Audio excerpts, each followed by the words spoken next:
Right, morning guys, we're here to fit the ECOFLOW Gateway. It's the first one that we will have fit. We've got somebody from ECOFLOW coming to help us shortly, but in the meantime, let's turn you around. I just wanted to show you this because it's our customer there in the background, but he's making a drink. Right, that's the area that we intend to fit the gateway in. I'll show you properly so you can see.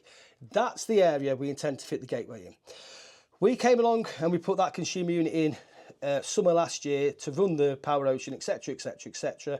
Prior to that, a big company had been out and installed the EV charger, and there's a little bit of cable there that we're going to try and tidy up. We said that when we come and do the gateway, we'll try and tidy that cable up a bit, so we'll see how we get on. But what I wanted to show you was this.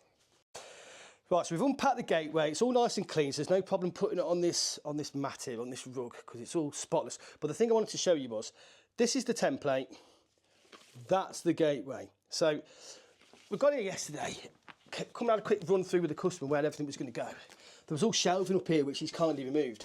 So I'm measuring the gateway, etc, etc.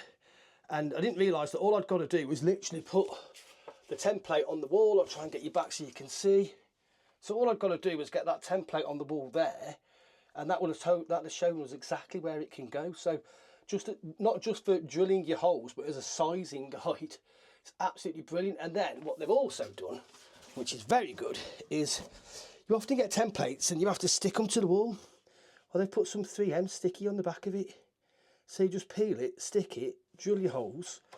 So from getting it out, I know this camera angle's not great, but from getting it out of the box to hanging it on the wall, you're talking seconds, aren't you? It'll take you longer to get your drill out the van and put the right size SDS bit in it than it is to actually hang the gateway. The old eyes again, the sun's actually coming out today, which is great. So because we're putting the gateway on the system, the PowerOcean's over there, but we're going to have to make it look a bit clearer because, as always happens, customers have got stuff in front of it. But PowerOcean was installed last summer. Because we're putting the gateway on, we've got to get an earth rod down, which means running some 16mm. From there, the idea being that the rod is going to go down under there. Now, over there, apparently a few years ago, there was a rod down there, went straight through a drain. Subsequently, that means that all this was dug up, and our customer is a very knowledgeable man. He's ex-GC, ex-GPO, ex-BT and ex-OpenReach, and he's absolutely certain that there's nothing below there. He chose that spot and he said it's absolutely safe, that's where to go. So because he's ex-GC, GPO, BT, OpenReach, he's actually volunteered to run the 16mm for us. So he's going to run that 16mm cable all the way across and over into that far corner over there, where it's going to bob through the wall to the other side where the gateway is going to be. So we've got two 5/8 earth rods there. If needs be, we'll put them both down, but hopefully we'll put one down and we'll get a decent reading. So all exciting times. So I'm just going to mark up the gateway now and then start getting ready to install it. So let's crack on. Okay, right, template worked an absolute treat, absolute treat. I delivered, you saw the way I did it, but I used the template, marked the holes, put two fixings in first, put the bracket on, made sure it was nice and level, and then put the rest of the fixings in. But the template, like I say, just as a sizing guide, superb bit of kit. And that is our very first gateway on the wall.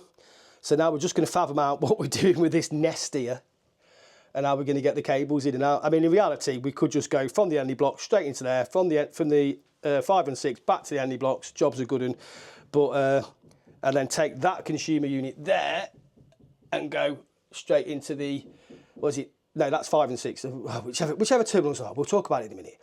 That'd be the easiest, cheapest, quickest way to do it, but we want to try and make it look as tidy as we can. Even though I will put a caveat to that, customer is laughing his head off at me, because he's like, Matt, just do it, mate. No one ever goes in there. You can't see it. Well. Anyway, let's see what we get. See how we get on. Right, he's dying out there. I don't want to cough on your video. Well, guess what? You have. Reece from ECOFLOW's out there coughing, and he said he didn't want to die on the video. Right, we think we've got a plan. What we're going to do is we're going to ditch this Octopus EV charger subboard. We're going to ditch that. We're going to put some 4x2 trunking along that wall all the way to the DNO board there. And then we're going to drop our tails from the Henley blocks up into the gateway. Bit of a 32mm Copex, glands on the top, make it look a bit nicer. And then we're going to ditch that, put a little whisker box on there, join the EV Ultra cable. The CT clamp cable and that can stay joined in there anyway, because that's doing its job. That's from the CT clamp going back to the charger.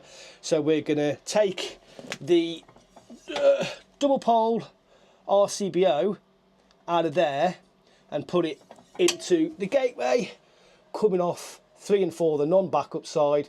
We don't need to put the surge protection in because we've already got surge protection in the gateway anyway. And of course what that does now is the existing consumer unit for the actual property itself, old Schneider Easy 9 board, probably 10 years old. Looking, it says there, date of last inspection 2015, so 11 years old. Obviously it's got no surge in it, but guess what? Once we've powered it via the gateway, the whole place will have surge. Voila.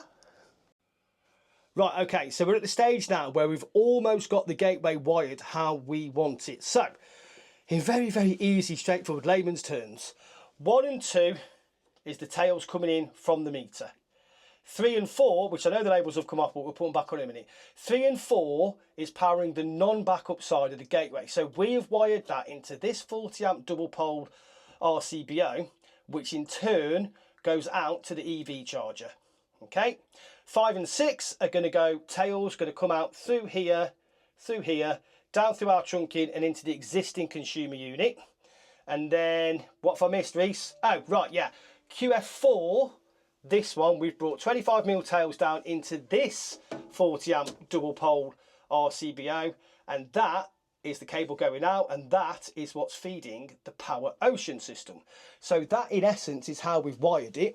So we've got, everything will be powered, even if there's a power cut, apart from the stuff that's wired to 3 and 4, which is the non-backup side. And at the minute, on the non-backup side, we've got the EV charger. Obviously, if there's a power cut, we don't want to be chucking 7 kilowatts at a car.